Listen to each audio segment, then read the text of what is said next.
మనం మేడగది గురించి చదువుతూ వచ్చాం. మేడగది మేడగది మేడగది మేడగది మేడగది ఎక్కడుంది, ఎలా ఉంది? ఆ మేడగది గురించి చూడాలంటే మొదటగా యేసు ప్రభు చెప్తూ ఉంటాడు.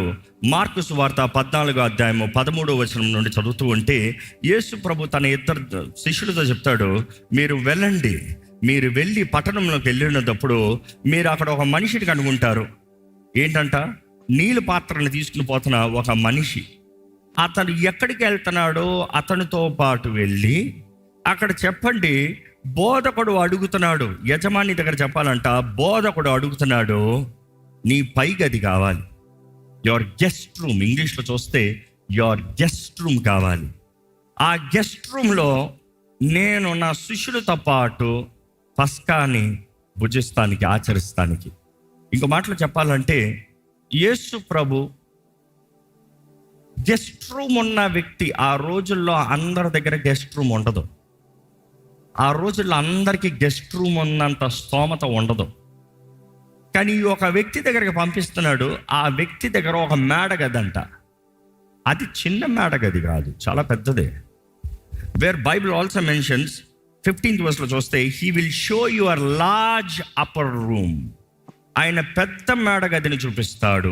ఈరోజు ఇస్రాయిల్లో చూస్తే ఇదేనండి ఆ మేడగది. మీకు ఎల్ఈడీలో కనబడుతుంది. Keep the brightness full when you show the visuals. I don't care if I'm black, make it bright. Yes, full bright. Yeah, ఈ మేడగది చూస్తే ఈరోజు ఇస్రాయిల్లో ఈ మేడగది ఉంది. ఇదే మేడగది ప్రాముఖ్యత ఎంతో ఉంది. యేసు ప్రభు ఆ రాత్రి తన శిష్యులతో ఆ మేడగదిలో కలిసి, ఆ మేడగదిలో నేను వెళ్ళినప్పుడు ఒక్క మాట మీరు గట్టిగా మాట్లాడితే చాలు, అలాగే రివర్బ్ రెజనేట్ అవుతూ ఉంటుంది. ఆ గదిలో పాటలు పాడారంట, కీర్తనలు పాడారంట. They worship Jesus. When they wor worshipping Jesus, they knew not that they wor worshipping the lamb. ఇంకో మాటలు చెప్పాలంటే ఆ శిష్యులు పాటలు పాడేటప్పుడు ఎవరి నిమిత్తమై పాడుతున్నారో వారు ముందే ఆ గొర్రెపిల్ల ఉన్నాడనేది వారు గ్రహించలేదు. ఈరోజు మనం ఆ మేడగదిలోకి వెళ్తే, నేను వెళ్ళినప్పుడైతే, యేసు ప్రభువా, నువ్వు ఇక్కడ వధించబడిన గొర్రెపిల్లగా మాకు నూతన నిబంధన చేసావు ప్రభువా, నీకు వందనాలు. బట్ దే న్యూ నాట్, వారికి తెలియలేదు. ఆ మేడగదిలో నుండి ఈరోజు కూడా నేను అడుగు పెట్టినప్పుడు I could feel that burned feel. ఎలాగ చెప్పాలంటే, ఒక స్థలంలోకి మీరు వెళ్ళినప్పుడు కాలిన స్థలం ఎలాగుంటుంది? ఒక ఇల్లు కాలిపోయింది అనుకో, ఆ కాలిపోయిన ఇంట్లోకి వెళ్తే ఎలాగుంటుంది? You could feel like that. ఏంటి మేడగదిలో ప్రత్యేకతలు చూసారనుకో, యేసు ప్రభు ఆ ప్రభు రాత్రి భోజనం ఆ మేడగది. అదే గెస్ట్ రూమ్లో మరలా శిష్యులు దాక్కుని ఉంటారు. యేసు ప్రభు పునరుద్ధానుడైన తర్వాత తలుపులో నుండి లోపలికి వచ్చేస్తాడు. తలుపు వేసి ఉన్నదప్పుడే లోపలికి వస్తాడు కదా, మరలా అదే మేడగది.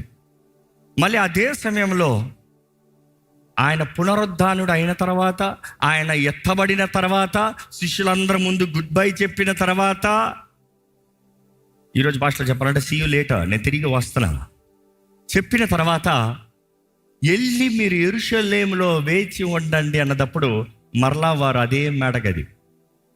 God chose that large room because that 120 was there. అక్కడ అదే మేడగదిలో పెంతెకోస్తు దినమున పరిశుద్ధాత్ముడు దిగి వచ్చినది ఇదే మేడగది. వారు అదే మేడగదిలో ఉన్నదప్పుడు బైబిల్ నుండి మీకు రెఫరెన్స్లు చూపించాలంటే యోహాను సువార్త 20:19 చూస్తాము. దాని తర్వాత అపోస్తల కార్యాలు 1:12-14 చూస్తాము. దాని తర్వాత అపోస్తల కార్యాలు 2:1-4 నుండి చూస్తాము. అదే మేడగదిలో వారు చేరి ఉంటాం. ఈ మేడగదిలో యేసు ప్రభు అప్పచెప్పబడే రాత్రి ఆ మేడగదిలోకి వచ్చినప్పుడు శిష్యులు అప్పటికే కొనుక్కుంటూ ఉన్నారంట, గుసగుసలు ఆడుకుంటూ ఉన్నారంట, గొడవలు పెట్టుకుంటూ ఉన్నారంట. ఏంటి? ఎవడు గొప్పోడు? నేను గొప్ప, నేను గొప్ప, నేను గొప్ప, నేను గొప్ప. ఎందుకంటే వారు అనుకుంది, ఇదిగో ప్రభు జయశీలుడిగా ఈ ఎంట్రీ, ట్రయంఫల్ ఎంట్రీ మనం చూస్తాము. ఆ మట్టల ఆదివారమున ఆయన యెరూషలేములోకి వస్తాము. అక్కడ ఓ ఆడంబరముతో, ఆర్భాటముతో అందులోకి వస్తాం. మీరు అనుకున్నారు ఇంకంతే, యేసు ఏలబోతున్నాడు. నెక్స్ట్ ఎవరు గొప్ప, ఎవరు నాయకుడు, ఎవరు అధికారి? కానీ యేసు ప్రభు అక్కడికి వచ్చినప్పుడు వారి స్థితిని ఎరిగి వారి పరిస్థితులను చూసి వారు అక్కడ కూర్చొని ఉన్నారంట. ఆ రోజు అనుకుని చూడండి, ఈ మేడ గది అన్నదప్పుడు ఈ గదిలో ప్రభు రాత్రి భోజనం అన్నప్పుడు మనం చాలా పెయింటింగ్లు చూస్తాం. ఒక పొడుగ్గా ఒక టేబుల్, అందరు పక్కన ఆ పక్కన చూసినప్పుడు ప్రభు రాత్రి భోజనం వి థింక్ అందరు స్ట్రైట్ కూర్చున్నారు, అందరు ఫోటోకి ముందు నిలబడ్డారు. అలా కాదు. ఆ రోజులో చూస్తే టేబుల్కి గుండ్రంగా కూర్చుంటారు. అది స్క్వేర్ టేబుల్ అయినా కూడా దాని చుట్టూ కూర్చుంటారు. కూర్చునేటప్పుడు ఎలా కూర్చుంటారంటే కింద పిల్లోవో దిండి లాంటిది మెత్తది ఏదైనా వేసుకుని కాలు వెనక్కి పెట్టి టేబుల్ మీద ఆనుకుంటారు. ఆ ఆనుకున్న హక్కు దాసులకి లేదు, ఇంటి వారికే ఉంది, అధికారులకే ఉంది, స్వతంత్రులకే ఉంది. ఇంకో మాటలు చెప్పాలంటే శిష్యులు కూడా ఆ రాత్రి బల్ల దగ్గర కూర్చుని దేవుడు సిద్ధపరచమన్నాడు. వారు సిద్ధపరచబడిన ఆ స్థలంలో చూడండి అందరు చక్కగా కూర్చుని ఉన్నారు. యేసు ప్రభు వచ్చి వారి హృదయాన్ని ఎరిగి ఆయన వెంటనే ఏం చేస్తున్నాడు, ఆయన పై వస్త్రాన్ని తీసి పక్కన పెట్టి ఆయన నీరు తీసుకున్నాడంట. దాసుడు నీళ్ళు తీసుకొస్తున్న రీతిగా ఆ రోజు కాలు కడిగే పని దాసుల పని, ఇంటి వారి పని కాదు. దాసులు నీరు తెచ్చేవారు, గుడ్డ తీసుకుని పాదాలు కడిగి తుడిచేవారు. అక్కడే మనం చూస్తాం ఆ సంఘటన మనం చదివి చూసినట్లయితే యేసు ప్రభు వారు హృదయం ఎరిగి ఆయన తగ్గించుకుని నీరు తీసుకుని వారు ప్రతి ఒక్కరి కాళ్ళు పాదాలు కడుగుతాం ప్రారంభించాడంట. వారు అనుకుంటున్నారు ఎవరు గొప్ప అని. యేసు ప్రభు చూపిస్తున్నాడు, తగ్గించుకున్న వాడు గొప్ప. He who was lead, master అవ్వదలుచుకున్న వాడు ఫస్ట్ దాసుడు అవ్వాలి, సర్వెంట్ అవ్వాలి. గొప్పోడు అవ్వాల్సిన వాడు దాసుడు అవ్వాలి. ఈరోజు ఈ విధానం మారదండి. యేసు ప్రభు మనం ఎలాగ బ్రతకాలో పరిపూర్ణంగా చూపించాడు. కంప్లీట్ డిక్షనరీ అంటే యేసు ప్రభు జీవితమే. ఆయన చూపించాడు, నీవు ఈ రీతికి బ్రతుకుతే మాత్రమే నీవు నా సాక్షివి, నువ్వు నా సొత్తువి, నువ్వు నా శిష్యుడు. ఎలాగా? తగ్గించుకో, హంబుల్.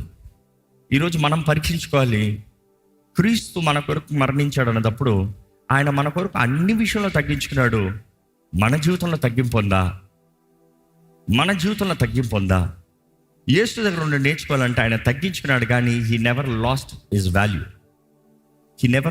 వాల్యూ. ఆయన తగ్గించుకుంటామతో ఆయన గౌరవం పెరిగింది. ఈరోజు కూడా అదే. నీవు తగ్గించుకుంటే నీ గౌరవం పెరుగుతుంది.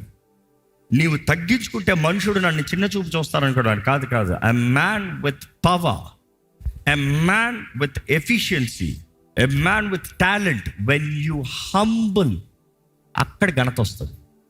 ఈరోజు మనుషులను చూసినప్పుడు ఏమాత్రం తగ్గింపు లేదు. కొంచెం ఒక్క అవకాశము, దేవుడు ఒక్క తరుణమా, నేనే అంత, నాకే అంత, నాకు అసలు నింద రాకూడదు, అవమానం రాకూడదు, ఎవడు నన్ను చిన్న చూపు చూడకూడదు. ఈరోజు మనం పరీక్షించుకుందాం, ఎంత తగ్గింపు మనకుంది, ఎంత తగ్గింపు మన జీవితంలో మనం చూపించగలుగుతున్నాం. బైబిల్ చూసినప్పుడు ఈ స్థలంలో ఎంతో ప్రాముఖ్యత. ఆ రాత్రి, ఆ ప్రభురాత్రి భోజనము. ఎంతమంది ప్రభురాత్రి భోజనం అంటే ఏంటో తెలుసు? చేతులు ఎత్తుతారా? Okay, let's go forward. Gethsemane గురించి వద్దాము. Or let's come back to the upper room నుండి let's come to the passover meal. ఒక్కసారి లెట్స్ డైజెస్ట్ దిస్. ఇంతవరకు come back to the upper room.